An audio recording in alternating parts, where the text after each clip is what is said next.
Et ce matin, donc, j'aimerais continuer le message que j'ai commencé dimanche dernier. Rappelez-vous, nous avons cette injonction du Saint-Esprit de marcher dans la vérité. Et en tant qu'Église, nous sommes en ordre de bataille. Nous sommes en ordre de bataille pour porter haut le flambeau de l'Évangile. Lorsque le Seigneur nous dit dans Matthieu, chapitre 5, les versets 14 à 16, « Vous êtes la lumière du monde ». Le verset 16 nous dit que votre lumière luise ainsi devant les hommes, afin qu'ils voient vos bonnes œuvres et qu'ils glorifient votre Père qui est dans les cieux. Ce passage nous dit que ce n'est pas possible que notre lumière ne brille pas. Et ensemble, nous avons vu qu'il était tellement important que notre témoignage parle plus que ce que nous disons, parle plus que ce que nous professons. Et rappelez-vous, et pendant quelques minutes, un bref rappel avant que je ne commence la deuxième partie, rappelez-vous, pour comprendre ce qu'est marcher dans la vérité, nous nous sommes basés sur les 2 dernières épîtres de l'apôtre Jean, le disciple que Jésus aimait. Et rappelez-vous, nous avons lu dans 2 Jean, le verset 4, notamment, lorsqu'il s'adresse à l'Église, « Je me suis beaucoup réjoui de trouver de tes enfants qui marchent dans la vérité selon le commandement que nous avons reçu du Père. » Et plus loin, il suffit juste de tourner la page de notre Bible dans 3 Jean, les versets 3 à 4, alors qu'il s'adresse à Gaius, un responsable d'une église. Écoutons ce qu'il lui dit. « Je me suis beaucoup réjoui lorsque des frères sont arrivés et ont rendu témoignage de la vérité qui est en toi et de la manière dont tu marches dans la vérité. Je n'ai pas de plus grande joie que d'entendre dire de mes enfants qu'ils marchent dans la vérité. » Et là, ce qui est frappant, nous l'avions dit, ce n'est pas Jean qui va voir de lui-même Gaius, mais il reçoit un témoignage de prédicateurs itinérants qui vont dans cette église et qui viennent voir Jean. Le contexte ne nous est pas donné, mais Jean reçoit un témoignage. Et ces hommes disent à Jean, « Écoute, on a vu Gaius. » Et Gaius, c'est un homme en qui est la vérité, et c'est un homme qui marche dans la vérité. Et il y a cette exhortation qui est là, cette exhortation qui va réjouir le cœur de l'apôtre, comprenez, le cœur de Dieu lui-même. « Je n'ai pas de plus grande joie que d'entendre dire de mes enfants qu'ils marchent dans la vérité. » J'aimerais dire ce matin, le Seigneur veut se réjouir du fait que vous et moi, nous marchons chaque jour dans la vérité. Amen. Et avant de brièvement revenir sur les points que nous avons vus, j'aimerais qu'ensemble, nous voyions comment la vérité a été introduite dans la parole de Dieu, à commencer par l'Ancien Testament. Et surtout, et l'objectif, c'est de voir combien la vérité est importante aux yeux du Seigneur. Et il y a tellement de passages que je vais juste en prendre quelques-uns, juste une sorte de safari biblique pour nous montrer que la Trinité, le Père, le Fils et le Saint-Esprit, la Trinité est concernée par la vérité. Je commence par le contexte de Moïse. Nous sommes dans l'Ancien Testament, nous sommes dans Exode chapitre 18. Moïse est à la tête du peuple et Moïse, ce qu'il fait, et je remets ça dans le contexte, Moïse, c'est le pasteur de Ransard et tous les dimanches à la fin du culte, il s'assoit et reçoit chaque membre les uns après les autres. Il écoute leurs problèmes, il prie pour eux, etc. Et son beau-père va le voir et il dit, tu vas faire un burn-out. Non seulement tu vas te fatiguer, mais tu vas fatiguer les autres. Et il dit, je vais te donner un conseil. Il dit, voilà ce que tu dois faire. Tu dois déléguer, le principe de délégation. Le principe de délégation vient de la parole de Dieu. C'est un principe important dans le leadership, mais ce n'est pas le thème de mon message ce matin, donc je ne vais pas m'appesantir dessus. Et lui donne un conseil, mais regardez avec moi les critères de sélection que Jéthro va donner à Moïse. Exode 18, 20, et je vais lire dans la version Darby. Pourquoi ? Parce que la version Darby est plus proche de l'original et nous montre vraiment la direction que Dieu donne au travers de Jéthro. Et choisit d'entre tout le peuple des hommes craignant Dieu, des hommes de vérité, haïssant le gain des honnêtes, et établis-les sur eux. Chef des milliers, chef des centaines, chef des cinquantaines et chef des dizaines. Il dit, fragmente le peuple, 50, 10, 1000, etc., 100, mais il dit, ton critère de sélection, c'est des hommes, c'est des femmes qui ont la vérité dans le cœur. J'aimerais dire ce matin, si tu veux servir Dieu, il faut que la vérité soit dans ton cœur. Ici à Rensart, nous voulons marcher, nous voulons travailler ensemble avec des hommes et des femmes qui ont la vérité dans le cœur, des hommes de vérité. Et le mot traduit par vérité signifie aussi intégrité, vous le verrez dans d'autres versions. Et littéralement, ce que Jétro dit, des hommes de vérité, des hommes et des femmes qui ont la vérité en parole, mais aussi qui ont la vérité en témoignage. Lorsque nous allons plus loin dans le Nouveau Testament, et en levant la tête, je vois que Chantal est là, je suis heureux de te revoir également, sois la bienvenue. Elle aussi, elle est passée par des moments difficiles. On est content de la voir, est-ce qu'on peut juste l'accueillir ?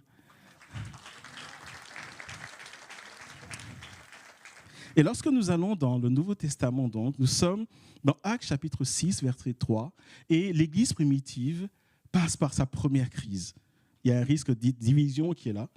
Il y a les Grecs et les Juifs, il y a la bisbille dans l'air, il y a la querelle dans l'air. Et les apôtres sont convoqués, ils viennent voir ce qui se passe, et ils disent, pour qu'on s'en sorte, encore le principe de délégation, on va choisir des hommes pour servir aux tables. Et regardez encore les critères de sélection. C'est pourquoi, frères, choisissez parmi vous 7 hommes de qui l'on rende un bon témoignage, qui soit plein d'esprit saint, de sagesse, et que nous chargerons de cet emploi. Et nous voyons encore une fois qu'au-delà du fait qu'il soit rempli du Saint-Esprit, il y a un critère qui est très important. Qu'on rende d'eux un bon témoignage.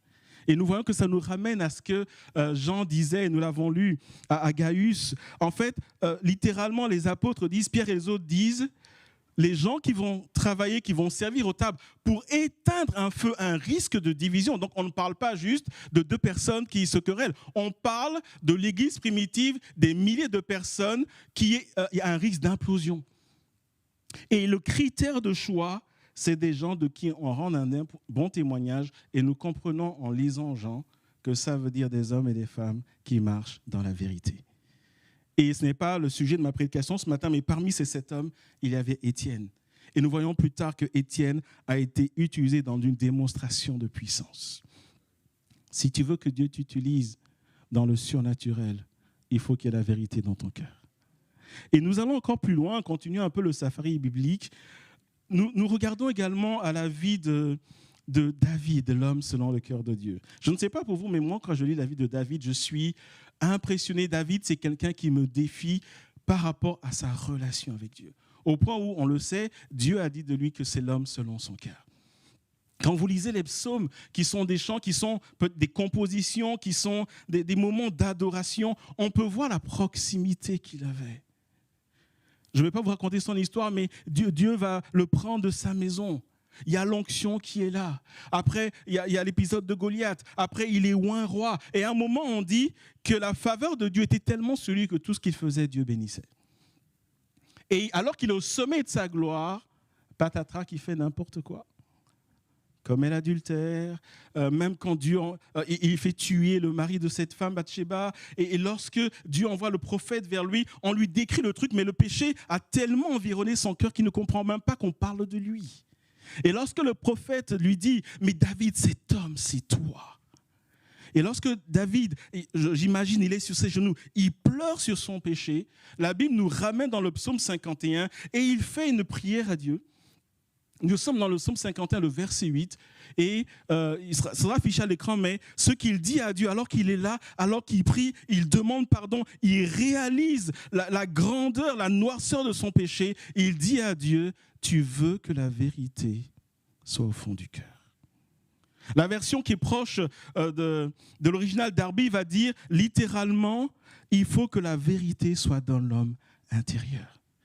Lorsque David, il est devant Dieu, il comprend qu'il a fauté parce que la vérité n'est plus dans son cœur. Et il dit, c'est une manière de dire, Seigneur, je sais, je reconnais. Et c'est comme s'il dit, Seigneur, les hommes que tu cherches, c'est des hommes et des femmes dont la vérité est au fond du cœur. Pourquoi est-ce si important ? J'aimerais dire que c'est tellement important parce que Dieu lui-même est vérité. Dans Jérémie chapitre 10, verset 10, il nous le dit, « Mais l'Éternel Dieu est vérité », la version d'Arby encore, « lui est le Dieu vivant et roi d'éternité. Devant son courroux, la terre est ébranlée et les nations ne peuvent soutenir son indignation. Le Père est vérité. » Et la Bible nous dit que quand il donne à Moïse les tables de la loi que nous appelons communément les 10 commandements, dans le psaume 119, verset 151, il nous est dit « Tu es proche, ô Éternel, et tous tes commandements sont la vérité. » Et lorsque nous venons dans la révélation du Nouveau Testament, et là je vais aller un peu vite parce que c'est ce que je vous ai dit dimanche dernier, Jean, encore lui, il nous dit dans Jean chapitre 1, le verset 17, il nous dit que la loi est venue par Moïse et la grâce et la vérité sont venues par Jésus-Christ. Et quand nous allons dans le verset 14, toujours de Jean, alors que Thomas lui pose une question, il lui dit « Mais comment connaîtrons-nous le chemin ?» Jésus lui dit « Je suis le chemin, la vérité et la vie. Nul ne vient au Père que par moi. » Et plus tard, quand nous sommes dans Jean chapitre 14 et puis Jean chapitre 16, lorsque Jésus commence à parler du Saint-Esprit, les préparant à son départ, je vous l'ai dit la dernière fois, mais permettez-moi de revenir dessus. Et c'est tellement important de saisir que Jean chapitre 14, chronologiquement, vient avant Actes chapitre 2. Parce que dans Actes chapitre 2, alors que Jésus va partir, il va dire « Mais vous ne partez pas, attendez ce que le Père a promis, le Saint-Esprit, une puissance va survenir sur vous. » Mais ce n'est pas la première fois qu'il leur parle du Saint-Esprit. La première fois qu'il leur parle du Saint-Esprit, il leur introduit le Saint-Esprit comme étant l'Esprit de vérité. Le Père est vérité, le Fils est vérité et le Saint-Esprit est vérité. Et puis plus loin, dans Jean chapitre 17, alors que Jésus, il est à quelques heures d'accomplir le plan de Dieu, de mourir à la croix, il prie pour toi et moi, et il dit littéralement à son Père, « Je les laisse dans le monde, ils ne sont pas du monde. Mais Père, je te demande de faire quelque chose, sanctifie-les par la vérité. Ta parole est la vérité. » Jésus dit au Père, garde-les dans le monde, protège-les, et la seule manière pour eux de faire la différence, c'est d'être sanctifiés. Il n'y a qu'une seule chose qui va les sanctifier, c'est la vérité. Et où est-ce que nous trouvons la vérité? Jésus dit, je leur laisse un trésor, la parole. Et nous allons dans le chapitre 18, lorsque Jésus se trouve devant Ponce Pilate, il y a une discussion qui est là. Et à un moment, Ponce Pilate lui dit, « Mais c'est quoi la vérité? Qu'est-ce que la vérité ?» Et la Bible ne répond pas. Nous l'avons vu, elle ne répond pas. Parce que alors que le monde cherche la vérité, la Bible dit, « Jésus est la vérité. » Jésus est la vérité. Et puis nous avons vu ce que signifie marcher dans la vérité. Et nous avons vu marcher dans la vérité, c'est tout simplement vivre ce que nous prêchons. C'est marcher dans la Bible, c'est un style de vie, c'est un mode de vie. Ransard, il y a un appel ce matin à marcher selon la parole de Dieu telle qu'elle nous est révélée, parce que la Bible est la vérité est en Jésus. La Bible telle que révélée par le Saint-Esprit, la parole de Dieu nous dit la vérité sur nous, sur notre cœur, sur le monde dans lequel nous vivons, nous dit la vérité sur le royaume de Dieu, nous dit aussi la vérité sur le royaume du diable, nous dit la vérité sur tout. Marcher dans la vérité, c'est se conformer à ce que Jésus nous enseigne. Et Dieu cherche des hommes et des femmes qui marchent dans la vérité. Alors ce matin, comment pratiquement donc marcher dans la vérité? Et nous avons vu également que marcher dans la vérité, c'est un combat spirituel. C'est une confrontation de royaume. Parce que toujours dans Jean, on nous rappelle que nous sommes dans le monde et le prince de ce monde, c'est Satan. Et Satan a une caractéristique, il est menteur et il est le père du mensonge. Et le Seigneur nous prévient quelque part et dit attention au monde, et nous allons un peu le voir plus profondément ce matin. Attention au monde parce que quand tu es dedans, tu es influencé par le monde. Mais sache que le monde dans lequel tu vis, il est dirigé par quelqu'un qui est menteur et qui est le père du mensonge. En d'autres termes, les choses qui nous viennent du monde nous poussent toujours loin de la vérité. Alors comment donc marcher dans la vérité? J'aimerais dire que la vérité, ça n'arrive pas comme ça. Souvent, nous, quand nous parlons de vérité, nous parlons d'une forme verbale. Mais j'aimerais que nous comprenions ce matin que, en réalité, la vérité, c'est quelque chose qui se trouve en nous. Ce qui sort de nos bouches n'est que le résultat de ce qui se passe en nous. Et force est de constater que nous vivons dans un monde où la vérité, on ne la connaît plus finalement. Il y a une sorte de méli-mélo, de mélange entre la vérité et le mensonge. Parfois, on a du mal à trouver la vérité. On nous fait croire que le mensonge est la vérité. Et parfois, vous l'aurez remarqué avec moi, parfois le mensonge est plus facilement absorbé que la vérité. Et c'est tellement présent que ça devient un réflexe et nous nous habituons à ça. Notre mode de vie est de plus en plus influencé par le mensonge. Je me rappelle, il y a quelques années, alors que j'étais envoyé en mission dans le cadre de mon boulot, en mission à Bruxelles, j'étais en voiture et à un moment, il y avait un feu rouge qui était devant moi et vous voyez ces feux rouges qui sont en hauteur et il y a toujours un arbre qui est là pour cacher le feu rouge. Est-ce que vous avez déjà vécu ça? On ne sait pas pourquoi, mais il y a toujours un feu rouge quelque part où il y a un arbre qui cache le feu rouge. Et donc là, j'avance et je ne vois pas le feu rouge. Il était en hauteur. Et évidemment, c'est toujours au dernier moment qu'on le voit. Et lorsque je traverse ce feu rouge, et devinez quoi? C'est justement à ce moment qu'il passe quelle couleur? Au rouge. Qu'il passe au rouge. Et tous ceux qui savent conduire savent que ce n'est pas le moment où il faut freiner. Vous êtes juste en dessous. Qu'est-ce que vous faites? Vous passez. Alors moi, je passe, etc. Et je regarde dans mon rétroviseur et devinez quoi? Comment vous savez, ça vous est déjà arrivé? La police est là. Il y a un motard qui est là. Il me suit. Alors, vous voyez le truc où tu regardes devant, rétroviseur, tu regardes devant. Et il fait comme si de rien n'était. Il me dépasse et on arrive à un autre feu rouge. Et il se met devant nous. Il regarde devant. Et là, au fond de moi, je me dis, il ne m'a pas vu. Le feu passe au vert. Qu'est-ce qu'il fait? Il se retourne, il siffle et il me fait le signe. Vous voyez ce truc embarrassant où tout le monde vous regarde, vous mettre sur le bord de la route, etc. Et là, il y a tout le monde qui est ralenti, il y en a qui sourient, il y en a qui se disent qu'est-ce qu'il a bien pu faire. Et tout à coup, il y a une file qui est là et vous êtes super mal dans votre peau. Il m'arrête, il me demande de descendre, il garde sa moto, il me demande de descendre, etc. Très poli, bonjour monsieur, etc. Veuillez sortir de la voiture s'il vous plaît, les papiers de la voiture, bla bla bla. Et il me demande, est-ce que vous savez pourquoi je vous ai arrêté? Je lui dis oui, j'ai grillé un feu rouge. Et c'est là où il y a une scène surréaliste, il me regarde et il me dit, vous ne contestez pas? Ben, je dis, mais non. J'ai grillé un feu rouge. Et le gars, il est là et il est étonné. Et alors finalement, je lui dis, mais en fait, je ne comprends pas pourquoi vous êtes étonné. Vous m'avez bien arrêté pour ça, n'est-ce pas? Il dit oui. Et il dit, en fait, d'habitude, les gens contestent. Il dit, d'habitude, les gens disent, non, j'ai jamais fait ça. Et il me dit, mais vu qu'il n'y a pas de caméra, alors on rentre en discussion. Il me dit, en général, les gens disent, jamais. Jamais. Et ils me disent, en fait, je suis étonné parce que vous reconnaissez les faits et vous ne les niez pas. Et moi, je dis, ben non, puisque je l'ai grillé. Et il est étonné, le gars. Et là on discute, mais on discute cool comme si on était des copains.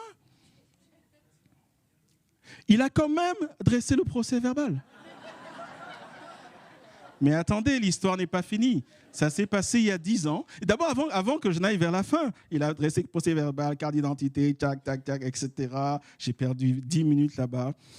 Et à un moment, je pense que c'est tout ce qu'ils font. Il arrête la circulation, il me demande, d'abord il me dit bonne journée, au revoir, grand sourire. Autant au début, il était, voyez, le gars, il veut te montrer qu'il est le policier, autant il était cool à la fin. Il me fait rentrer, etc. Ça fait, je lui dis au revoir, bonne journée, blablabla. Bla, bla. Et au fond de moi, je me dis, oh là là, indemnité, combien ça va me coûter? 100. Je fais des calculs dans ma tête, je me dis, etc. Ça fait plus de 10 ans que ça s'est passé. L'indemnité n'est jamais venue. Alors, certains chrétiens vont dire, oui, Dieu a bloqué dans le monde spirituel, etc. Je ne crois pas. Dieu ne m'a pas révélé ça, mais je vais vous dire ce que je pense, et ça n'engage que moi. Je crois que cet homme allait réfléchir. Et il a dit, à quoi bon lui donner cette pénalité? Le gars, il a reconnu. Et en fait, ce que je veux dire par là, c'est que nous sommes tellement habitués au mensonge que nous avons façonné nos réflexes par rapport au mensonge. J'ai là un policier qui s'apprête, qui est préparé à voir des gens qui mentent. Alors que ça aurait dû être, j'ai grillé un feu rouge, je le reconnais. Et je pourrais vous donner de nombreux exemples. Et la question que j'aimerais poser ce matin avant d'aller plus loin dans mon message, comment tu te sens lorsque tu mens à quelqu'un? Et mieux, comment tu te sens lorsque tu sais que quelqu'un te ment? Est-ce que c'est OK de mentir quand ça nous arrange? Parfois, nous mentons ou les gens mentent lorsque ça les protège, lorsque ça leur profite. Parfois, et nous avons construit tout un système de pensée où on dit « Oui, mais si je lui avais dit la vérité, ça lui ferait du mal. » Et on dit souvent « Toute vérité n'est pas bonne à dire. » Et parce qu'on raisonne comme ça, il y a des mariages qui sont fondés sur le mensonge. Il y a des relations amicales ou toute autre relation qui sont fondées sur le mensonge. Il y a des actions qui sont fondées sur le mensonge. Il y a des relations dans l'Église qui sont fondées sur le mensonge. Pourquoi? Parce que nous vivons dans un monde qui mélange la vérité et le mensonge. Il y a même des expressions style fake news. Ça est sorti depuis quelques années. Où le truc, il est faux, on sait tous qu'il est faux. Il y a des leaders politiques dans le monde qui, tout le monde sait on sait tous qu'ils mentent. C'est des carabistouilles. Mais ça ne nous choque plus. Il fut un temps où lorsque quelqu'un se faisait attraper en train de mentir, il perdait des électeurs. Aujourd'hui, plus tu mens, plus tu en as. Et nous grandissons dans cela. Et tout notre système de pensée, il grandit par rapport à cela. Et ce matin, ensemble, que dit la parole de Dieu lorsqu'il s'agit de marcher dans la vérité? Dans Éphésiens chapitre 4, versets 17 à 27, alors que Paul écrit cette lettre à cette église, à Éphèse également, à tous les chrétiens dans la région d'Éphèse, il est dit ceci: « Voici donc ce que je dis et ce que je déclare dans le Seigneur, c'est que vous ne devez plus marcher comme les païens, qui marchent selon la vanité de leurs pensées. » Et retenez cela. Je vous rappelle que marcher, c'est un style de vie. Et Paul commence à dire, marcher dans le monde vient des pensées. Tout vient toujours des pensées.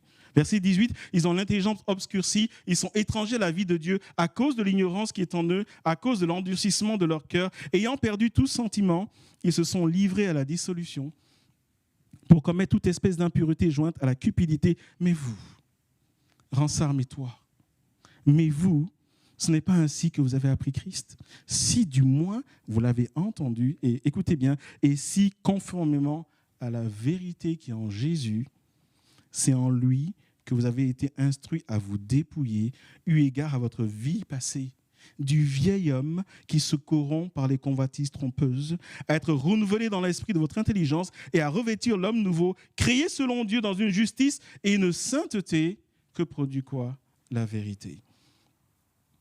Et il conclut un peu son propos en disant, regardez la conclusion de cette exhortation en disant, à un moment donné, si nous voulons être la lumière du monde, il faut une distinction. Dans notre marche, regardez la conclusion, verset 25, c'est pourquoi. Renoncez au mensonge. C'est pourquoi. Renoncez au mensonge et que chacun de vous parle selon la vérité à son prochain, car nous sommes membres les uns des autres. Il y a une exhortation ce matin à l'église de Ronsard de la part du Saint-Esprit. Nous ne devons pas nous mentir les uns les autres. Je vais le dire différemment. Si nous voulons être l'église que le Seigneur veut, si nous voulons être cette église qui impacte le monde, il faut qu'il y ait un travail au milieu de nous. Et ce travail consiste notamment, pas uniquement, mais notamment à ne pas nous mentir les uns les autres. Et c'est tellement étonnant de voir que tout se réduit pratiquement à ça. Où Paul dit, en tant qu'Église, pour être en état de marche, bien sûr, nous devons nous aimer les autres, etc. Mais il dit, il y a une dimension qui est là, et il ne faut pas que le mensonge soit au milieu de vous. quand tu me parles, ne me mens pas. Ne transforme pas les choses. Je suis toujours, je vais dire, émerveillé lorsque je suis en entretien et lorsque je suis au courant de quelque chose, mais la personne en face de moi ne le sait pas et me raconte. Et je suis émerveillé, ça n'arrive pas tout le temps, il ne faut pas que j'exagère, mais je suis étonné de voir comment la version est sciemment changée. Parfois, la personne essaie de me mettre dans sa poche. Et parfois, je tends un peu la perche en disant, tu n'as rien oublié, est-ce que c'est tout? Ah oui, pasteur, devant Dieu, c'est tout, c'est tout. Mais nous savons tous les deux que ce sont des carabistouilles. C'est étonnant de voir que dans l'Église, nous taisons des détails sciemment. Oubliez, ça arrive, mais lorsque nous le faisons sciemment, la question c'est de quel esprit sommes-nous animés? Nous allons voir tout à l'heure que lorsque nous nous mentons les uns les autres, en fait, c'est un crash spirituel qui nous attend. Mais avant d'y arriver, lisons également ce que Paul dit à l'église qui se trouvait dans la ville de Colosse, une église, je vous le rappelle, qu'il n'a pas visitée, mais dont il a entendu de parler. Les historiens disent que c'est Épaphras qui a fondé l'église, mais bon, ça sont les commentaires bibliques qui le disent. Mais regardons ce que Paul leur écrit. Colossiens chapitre 3, versets 9 à 10. Ne mentez pas les uns aux autres. Vous étant dépouillés du vieil homme et de ses œuvres, ayant revêtu l'homme nouveau qui se renouvelle dans la connaissance selon l'image de celui qui l'a créé. Et de ce passage d'Éphésiens, donc, je vous propose ce matin que nous regardons pratiquement comment vous et moi, nous sommes appelés par le Saint-Esprit à marcher dans la vérité. Et pour le faire, j'aimerais dire ceci. Si les efforts n'entrent pas en ligne de compte pour le salut, parce que nous sommes sauvés par grâce, n'est-ce pas? J'aimerais dire que la croissance spirituelle, par contre, appelle une participation de notre part. Je vais le dire différemment. Tu n'as rien à faire pour te sauver, c'est par grâce, il faut juste croire. Mais pour grandir, tu as une part de responsabilité. Permettez-moi de vous donner cette image qui peut-être ne vous parlera pas, mais quand tu t'assois dans un avion ou une voiture, on va prendre l'avion, tu voyages, tu es en vacances, tu as réservé l'hôtel. Quand tu t'assois dans l'avion, tu n'as pas d'effort à faire pour arriver à destination. Tu t'assois et l'avion t'emmène. On est d'accord? Bon, il faut que le pilote, entre-temps, ne se crache pas. D'accord? Mais une fois que tu as atterri, l'avion ne t'amène pas à l'hôtel. Il faut que tu te lèves et que tu sors de l'avion et que tu ailles à l'hôtel. De la même manière, pour le salut, nous n'avons pas d'effort à faire, mais pour croître spirituellement, nous avons un effort à faire.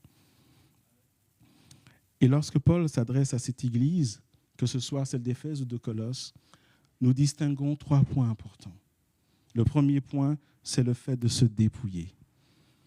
Éphésiens 4, encore une fois, 20-21, mais vous, ce n'est pas ainsi que vous avez appris Christ. Si, du moins, vous l'avez entendu, et si, conformément à la vérité qui est en Jésus, c'est en lui que vous avez été instruits à faire quoi? À vous dépouiller, eu égard à votre vie passée. Dépouiller de quoi? Du vieil homme qui se corrompt par les convoitises trompeuses. Paul dit, et le mot traduit ici par dépouiller, c'est il faut que tu te débarrasses.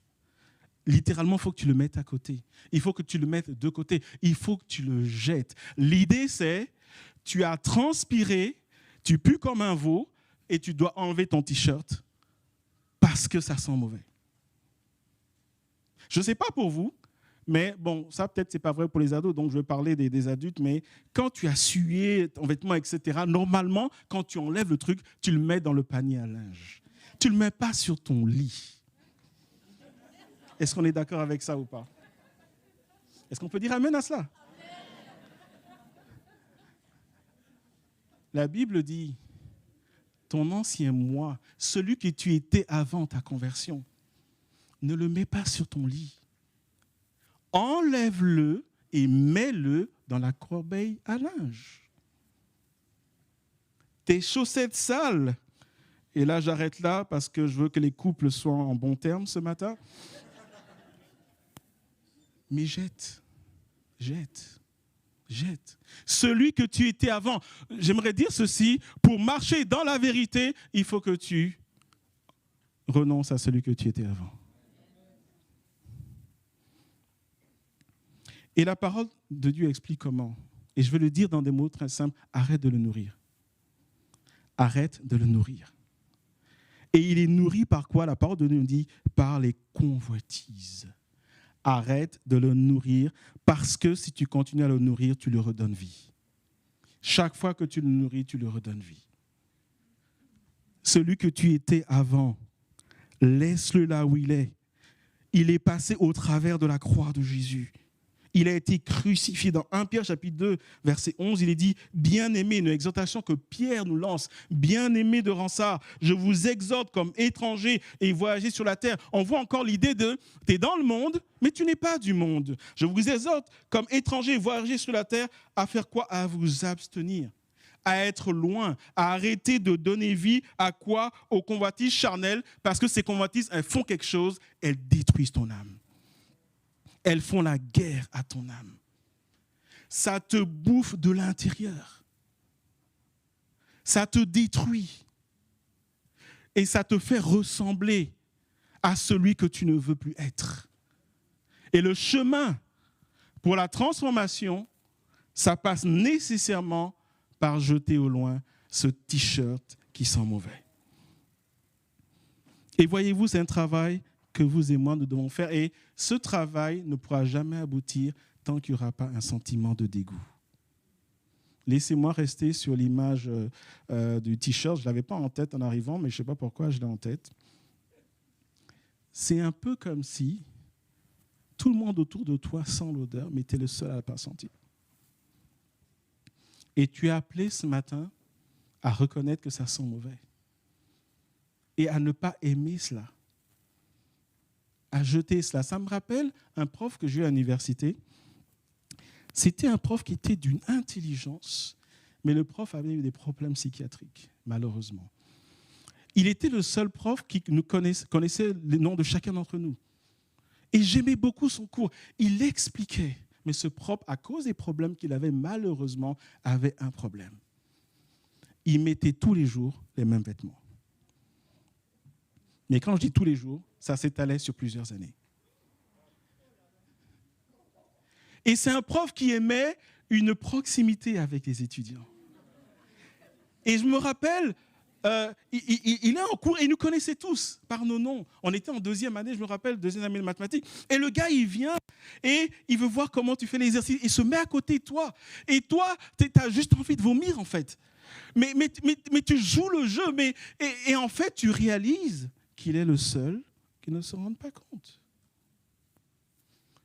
Mais, encore une fois, c'est un prof que moi, j'ai beaucoup aimé parce qu'il expliquait tellement bien. Et Jésus dit spirituellement, quand tu n'enlèves pas, quand tu ne te dépouilles pas de vieil homme, tu es comme ce prof-là. Et ce matin, nous sommes amenés à dire, Seigneur, alors que peut-être mon cœur s'est habitué à ce système de pensée du mensonge, révèle-moi combien je suis dans l'erreur. Et fais-le par le Saint-Esprit, qui est l'Esprit de la vérité. Et lorsque Paul nous invite à nous dépouiller, évidemment, ça ne s'arrête pas là, parce que se dépouiller, ça ne suffit pas. Et l'image est la suivante. Quand ton t-shirt sent mauvais, c'est que toi aussi tu sens mauvais. Parce que l'odeur ne vient pas du t-shirt, il vient de ton corps. Quand tu l'as enlevé, il faut que tu te laves. Parce que si tu mets un nouveau t-shirt, n'est-ce pas les ados, tu fais juste un transfert, non pas d'onction, mais d'odeur. Est-ce que vous me suivez ce matin?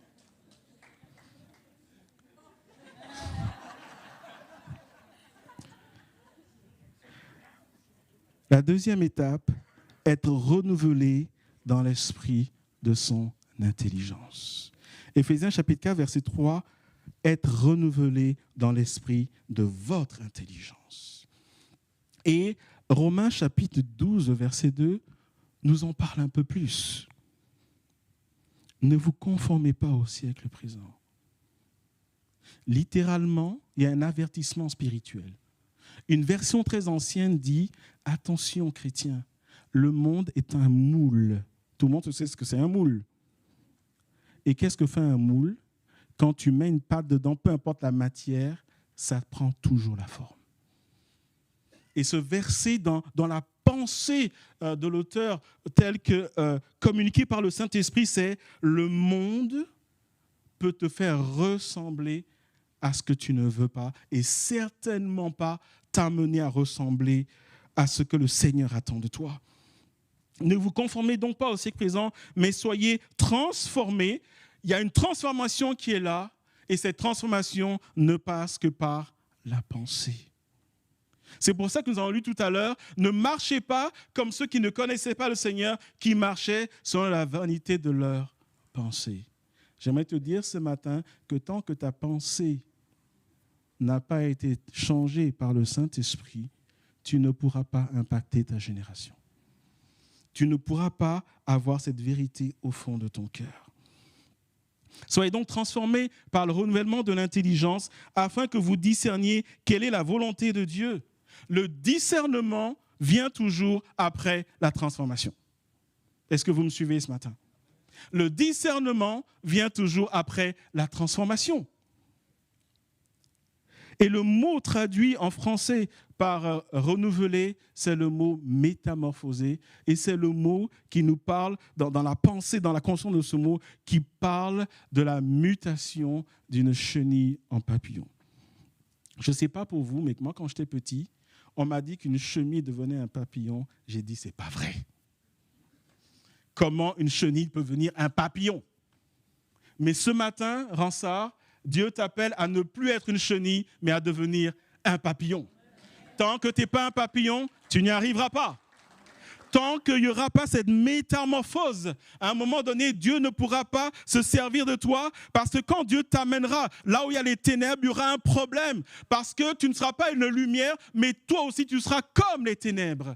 Mais Jésus cherche des hommes et des femmes qui se lèvent et qui disent « Seigneur, je me dépouille de mon ancien moi, Saint-Esprit, Esprit de vérité, révèle-moi le cœur de Jésus. » Alléluia. Et j'aimerais que nous regardions une vidéo qui parle justement de cette mutation spectaculaire de la chenille en papillon.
Dis à ton voisin, il est temps que tu deviennes un papillon.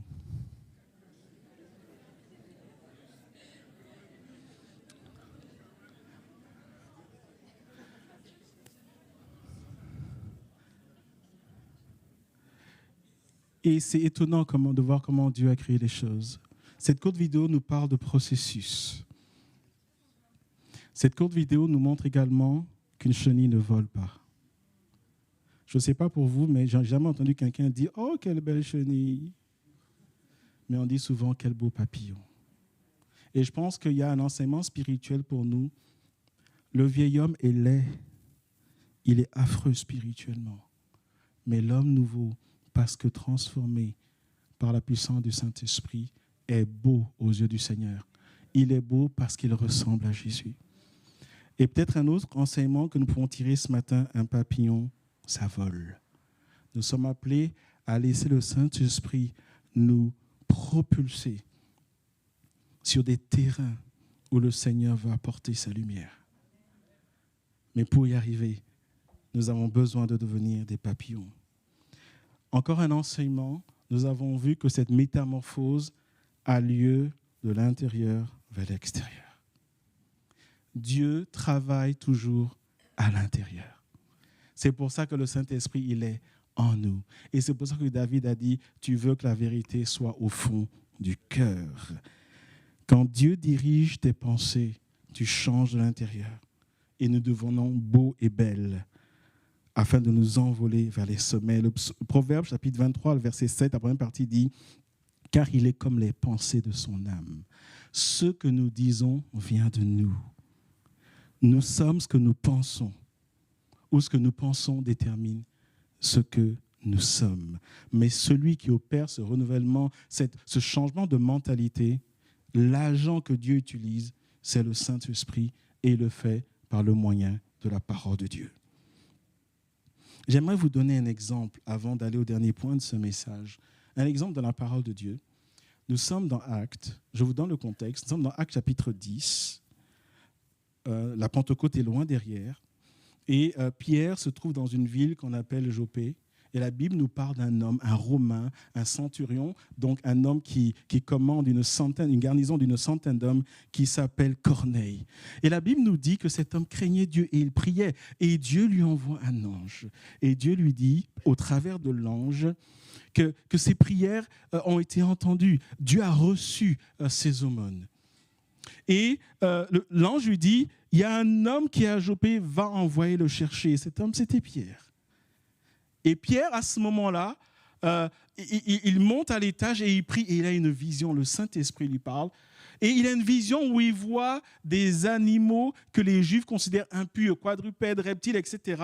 Et la voix lui dit, on sait que c'est le Saint-Esprit, il y a une vision qui est là, il ne dort pas, il est éveillé, mais il a une vision, il est saisi spirituellement. Et la voix lui dit, à 3 reprises, tu es mange.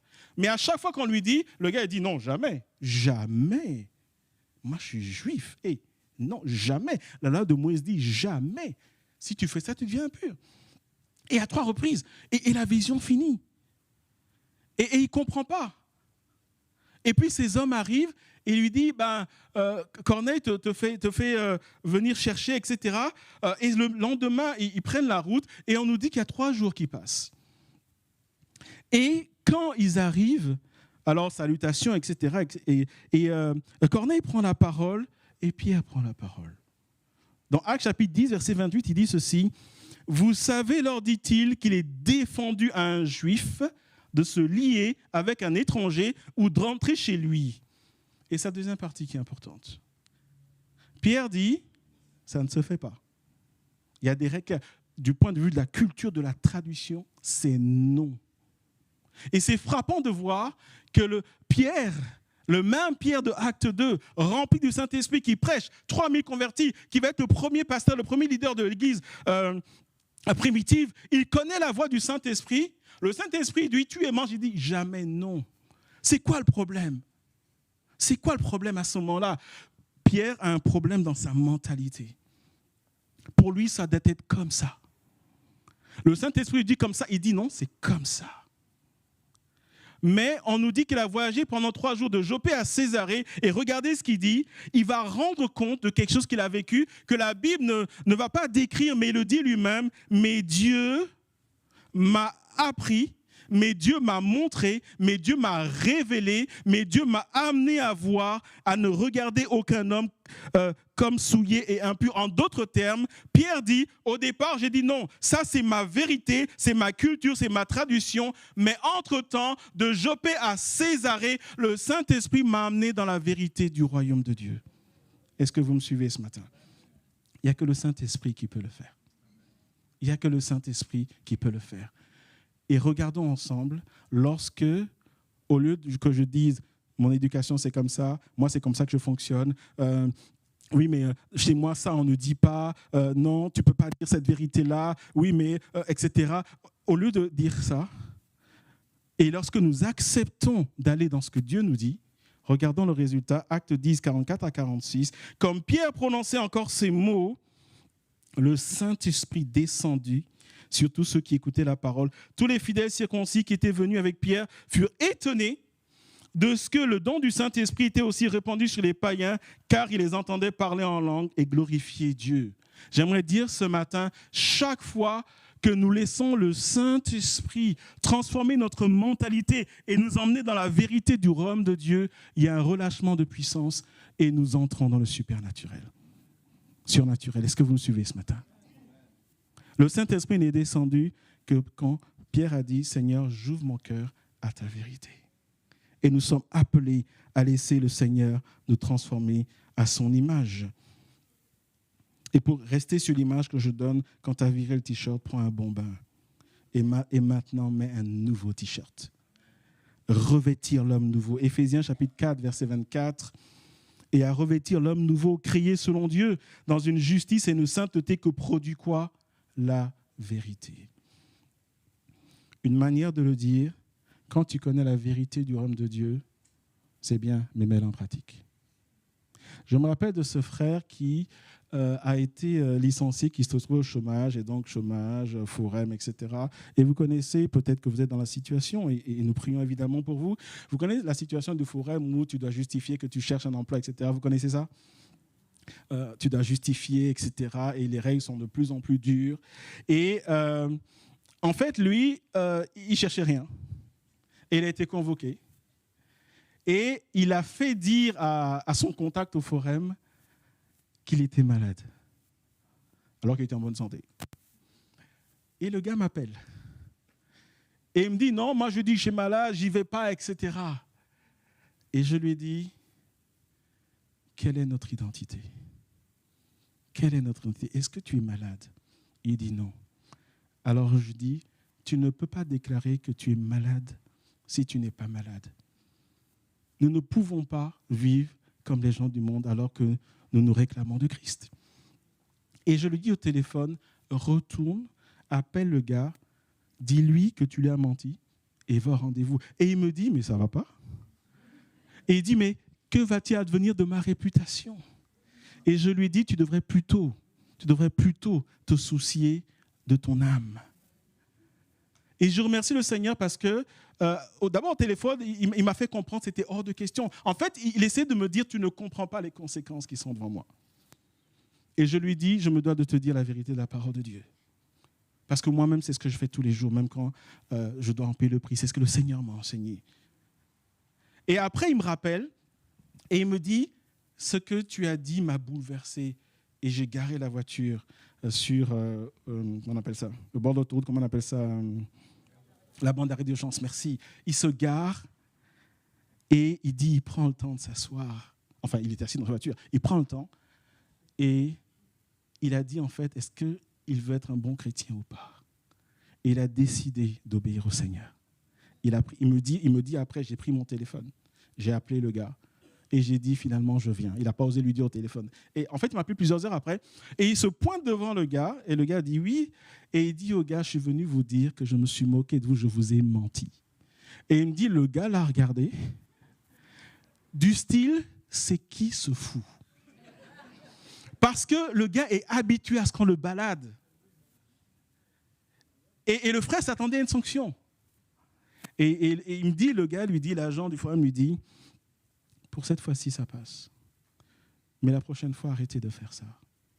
Et nous allons continuer votre dossier, blablabla. Le point n'est pas tellement le fait que ça passe ou ça passe pas. Le point, c'est qui sommes-nous en Christ? Vous sortez dans la rue, tout le monde va te dire, hey, t'as bien fait de balader le gars du forum. Ça leur fera les pieds. C'est trop dur, et puis ils nous volent de l'argent, et puis ceci, et puis cela. Le monde dit ça, mais qu'est-ce que le royaume de Dieu dit? Voyez-vous, frères et sœurs, alors que je vous dis ces choses, je suis conscient que je suis en train de vous dire, parfois ça va nous poser des problèmes. Tout comme Pierre a dit à ses juges, écoutez, il vaut mieux obéir à Dieu qu'aux hommes. Vous avez le pouvoir de le mettre en prison, mais nous, on va obéir à Dieu. Pourquoi ? Parce que nous connaissons notre identité en Christ. Ce matin, quelle est ton identité en Christ ? Nous avons chanté « Je sais qui je suis en Christ ». Je sais que ces chants, nous aimons les chanter lorsque nous disons « Je marche avec puissance, j'accomplis des miracles ». Mais ce matin, j'aimerais te dire, quand tu dis « Tu sais qui tu es en Christ », marche dans la vérité. Marche dans la vérité. Et pour terminer ce message, regardez encore une fois la conclusion, c'est pourquoi. Lorsqu'il dit enlève le t-shirt, lave-toi et mets un nouveau t-shirt. C'est pourquoi renoncer au mensonge et que chacun de vous parle selon la vérité à son prochain. Pourquoi ?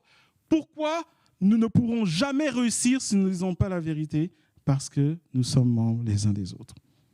C'est un peu comme si, imaginez, quand la Bible parle l'exemple du corps, imaginez que votre œil voit un obstacle, mais votre œil refuse de prévenir votre cerveau. C'est le crash assuré. Ce matin, le Seigneur veut appeler chacun d'entre nous ici à Ronsard à apprendre à dire la vérité les uns aux autres. Ça commence à se dire la vérité dans le couple, dans la famille, dans nos relations. Ça veut dire aussi, après le message d'aujourd'hui, passer des coups de fil et dire à telle personne ce que je t'avais dit, ce n'était pas vrai. Ça veut dire aussi rétablir quelque chose qu'on a fait croire à notre conjoint peut-être pendant des semaines, des années. Ça veut dire aussi rétablir des vérités dans la famille. Est-ce que je ne suis pas conscient, certains pensent, que ça va causer des problèmes? J'en suis tellement conscient. Mais j'aimerais vous dire que quand tu fais ce que Dieu dit, la main de Dieu te bénit. Et Dieu lui-même arrange les choses. Nous, on aimerait que, si je dis ça, pasteur, est-ce que tu crois que Dieu va faire ça? J'en sais rien. Je ne sais pas ce que Dieu va faire. Mais je sais que l'obéissance vaut mieux que les sacrifices. Et je sais que nous ne pourrons jamais impacter notre génération si la vérité n'est pas dans notre cœur. C'est un peu comme si, ne pas se dire la vérité, c'est un peu comme si votre nerf reçoit un coup, mais l'influx nerveux n'arrive jamais au cerveau. Qu'est-ce qui va se passer? Là où vous avez pris le coup, vous pouvez avoir une gangrène, la blessure peut pourrir. Par exemple, je ne sais pas si vous savez les dégâts que peuvent causer un diabète. Un diabétique de type sévère, quand il est blessé, il ne le sent pas. Et après, ça s'aggrave. Pourquoi il ne le sent pas? Je ne suis pas médecin, donc je vais caricaturer. Pardonnez-moi les médecins qui sont là si je dis n'importe quoi, mais moi, je ne suis que pasteur, je reste dans une image, d'accord? L'image, c'est que l'influx nerveux ne passe plus. Il y a une blessure qui est là, mais le cerveau n'est pas au courant et le corps ne le sent pas du tout. Et pour certains, c'est trop tard et on doit aller, on fait quoi? Il y a l'amputation. Et une amputation, ça fait mal. Lorsque nous ne disons pas la vérité les uns les autres, c'est l'amputation qui vient. Les gens quittent l'église, les gens sont blessés, les gens sont frustrés. Il y a une division qui nous pend en nez. Le Saint-Esprit est attristé. Nous crions au Saint-Esprit, il ne se passe absolument rien. Mais lorsque nous décidons de nous dire la vérité les uns aux autres, nous accomplissons le plan de Dieu. Et le Saint-Esprit nous amène comme ce papillon vers de nouveaux sommets. Alors que j'invite les bien-aimés à venir, j'aimerais qu'on ait un temps de prière. Éphésiens chapitre 5, versets 8 à 9. Et lorsque l'apôtre Paul va vers la fin de sa pensée, il dit « Autrefois, avant, vous étiez ténèbres, et maintenant vous êtes lumière dans le Seigneur. » Et qu'est-ce qu'il dit? « Marchez comme des enfants de lumière. » Pourquoi? Verset 9, « Car le fruit de la lumière consiste en toutes sortes de bonté, de justice et de vérité. » Et ce matin, Église de Ronsard, voici le conseil du Saint-Esprit. Dans Proverbes chapitre 3, versets 1 à 3, on voit un conseil paternel. Et je crois vraiment que le Saint-Esprit veut nous parler comme un père parle à son enfant. Et ce conseil, il est le suivant, mon fils ou ma fille.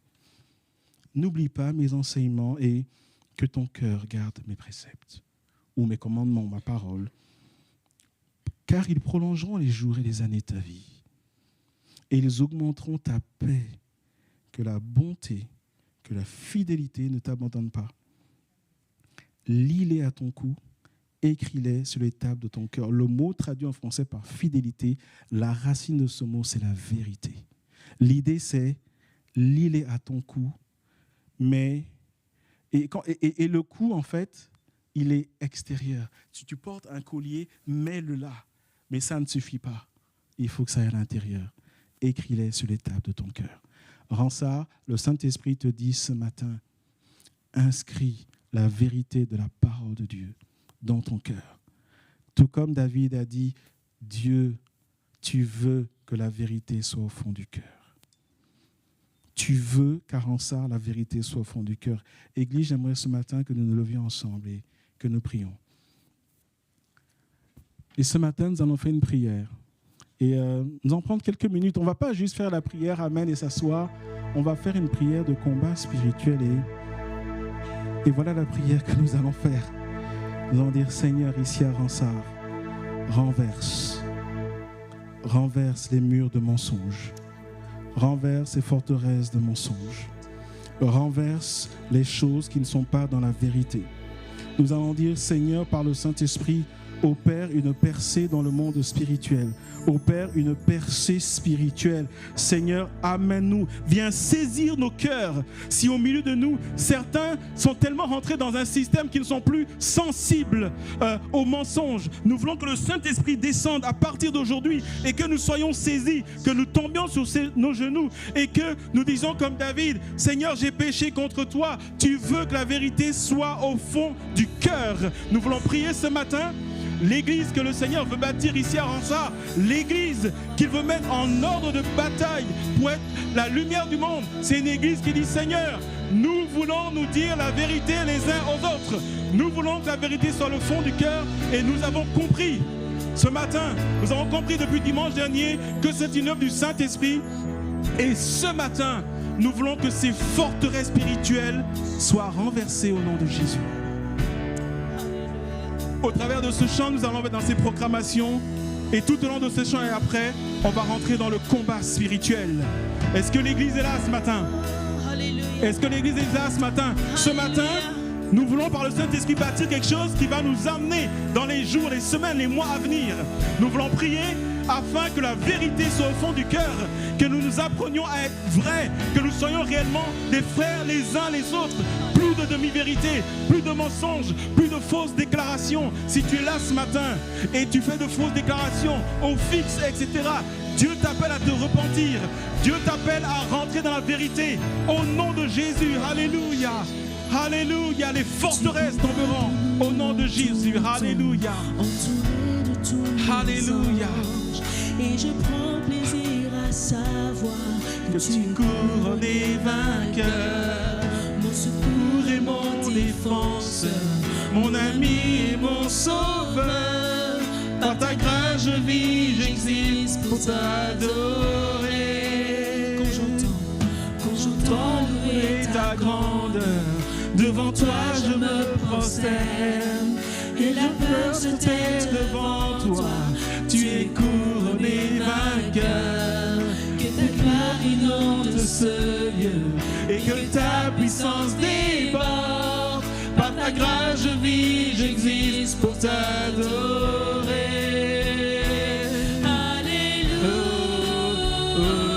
Alléluia. Tu as triomphé, tu as triomphé. Alléluia. Jésus, tu as triomphé du monde.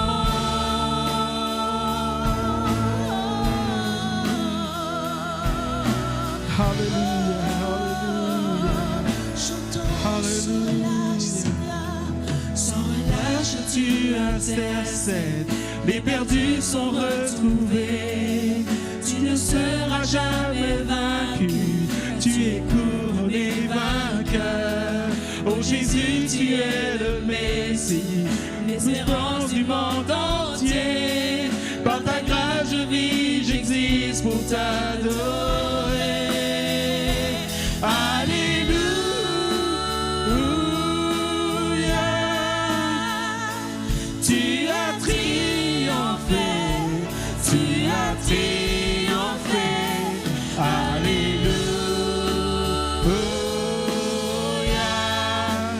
Jésus, tu as triomphé du monde.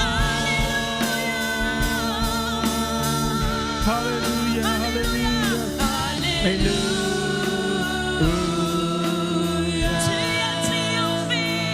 Tu as triomphé, tu as triomphé, alléluia. Jésus, tu as triomphé du monde. Alléluia. Alors nous allons déclarer qu'il est vainqueur. Les forteresses tomberont et les hauteurs s'abaisseront. Tu es couronné vainqueur, tu es vainqueur, tu es vainqueur. Les forteresses tomberont et les hauteurs s'abaisseront. Tu es couronné vainqueur, tu es vainqueur, tu es vainqueur. Les forteresses tomberont et les hauteurs s'abaisseront. Tu es couronné vainqueur, tu es vainqueur, tu es vainqueur. Les forteresses tomberont et les hauteurs s'abaisseront. Tu es couronné vainqueur, tu es vainqueur, tu es vainqueur. Les forteresses tomberont et les hauteurs s'abaisseront. Tu es couronné vainqueur, tu es vainqueur, tu es vainqueur. Alléluia.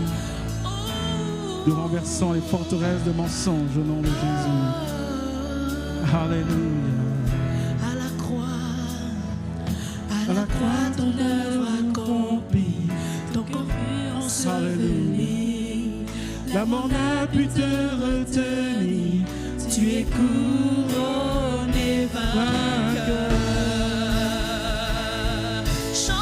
Tu es vainqueur sur le mensonge de Jésus. Alléluia. Yes, Alléluia. Tu as triomphé, tu as triomphé, alléluia. Jésus, tu as triomphé. Les forteresses tomberont et les hauteurs s'abaisseront. Tu es couronné vainqueur, tu es vainqueur, tu es vainqueur. Les forteresses tomberont et les hauteurs s'abaisseront. Tu es couronné vainqueur, tu es vainqueur, tu es vainqueur. Ce matin, dans le nom de Jésus, Église, nous voulons nous tenir dans l'autorité que Jésus nous a donnée. Et nous voulons renverser la hauteur spirituelle du mensonge. Nous voulons renverser la forteresse du mensonge au nom de Jésus. Nous voulons renverser ces forteresses dans les familles, dans les couples. Nous voulons que ces forteresses soient renversées dans nos cœurs. Nous prions dans le nom de Jésus. Alléluia. Ensemble ce matin, nous renversons ces forteresses au nom de Jésus. Parce que Jésus a vaincu le prince de ce monde. Il a vaincu le menteur et le père du mensonge, Satan. Alléluia. Nous renversons les forteresses au nom de Jésus. Je renverse ces forteresses de mensonges au milieu de nous, dans le nom de Jésus. Je renverse ces forteresses de mensonges au milieu de nous. Nous abaissons la hauteur spirituelle du mensonge au milieu de nous. Tu lâches au nom de Jésus. Esprit de mensonge, tu lâches au nom de Jésus.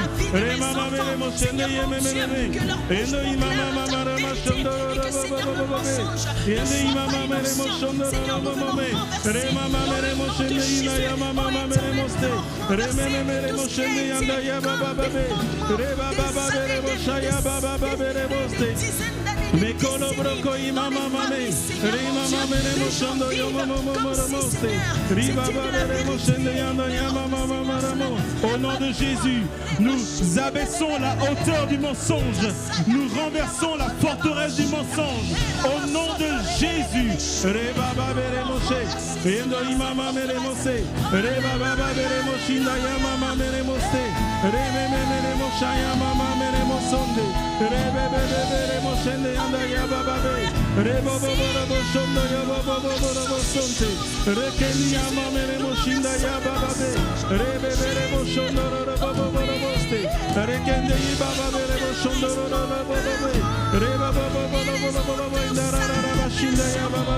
Au nom de Jésus, au nom de Jésus, nous renversons ces forteresses, nous délions ces liens.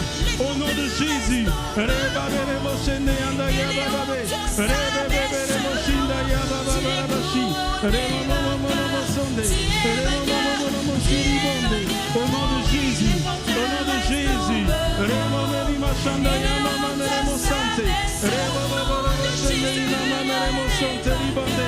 tu es vainqueur, tu es vainqueur, forteresse tomberont et les hauteurs s'abaisseront. Tu es couronné vainqueur, tu es vainqueur, tu es vainqueur.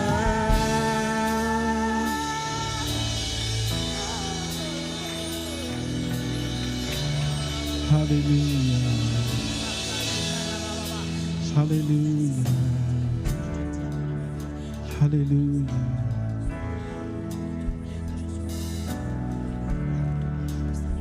Père, tu es vérité. Seigneur Jésus, tu es la vérité. Saint-Esprit, tu es appelé l'Esprit de vérité. Et tu es venu nous conduire dans toute la vérité. Seigneur Jésus, à la croix, tu as dit tout est accompli. Tu as vaincu celui qui dès le commencement est menteur, celui qui est le prince de ce monde et celui qui est le père du mensonge. C'est pourquoi dans l'autorité que tu m'as donnée, que tu nous as donnée, assis dans les lieux spirituels, à la droite du Père en Jésus, selon Jérémie chapitre 1, le verset 10, nous arrachons tout ce qui vient du mensonge et qui a été planté. Nous abattons toute forteresse de mensonge. Nous ruinons toute œuvre de mensonge. Nous détruisons toute œuvre de mensonge. Et nous plantons la vérité de la parole dans nos cœurs et au milieu de nous. Nous bâtissons le royaume de Dieu sur la vérité de la parole au sein de cette église de Ronsard. Seigneur, viens par le Saint-Esprit changer les mentalités.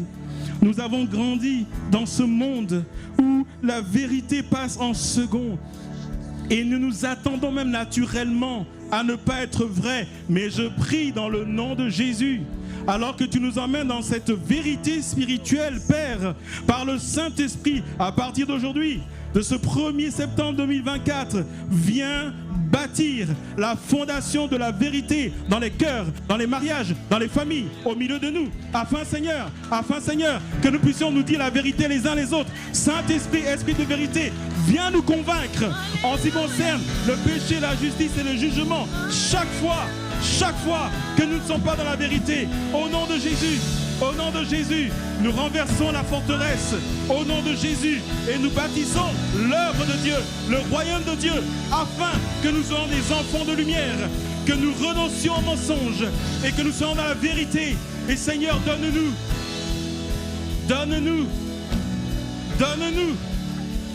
d'être prêts à payer le prix. Donne-nous cette hardiesse spirituelle, car l'obéissance vaut mieux que les sacrifices. Avant d'aller m'asseoir, j'ai une parole pour l'Église ce matin. Le Seigneur dit à plusieurs d'entre nous, quand tu n'es pas dans la vérité, tu crois que personne ne le sait. Mais sache que Dieu le voit, Satan le voit. Il y a quelques années, l'évangéliste Reinhard Bonnke, qui aujourd'hui auprès du Seigneur disait: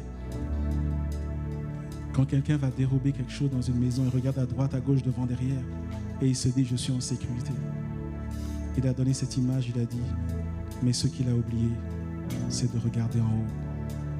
Parce qu'il y a toujours 3 personnes qui sont au courant. Il y a toi, il y a le Père et il y a Satan. Seigneur, je te remercie pour ton œuvre, dans le nom de Jésus. Amen.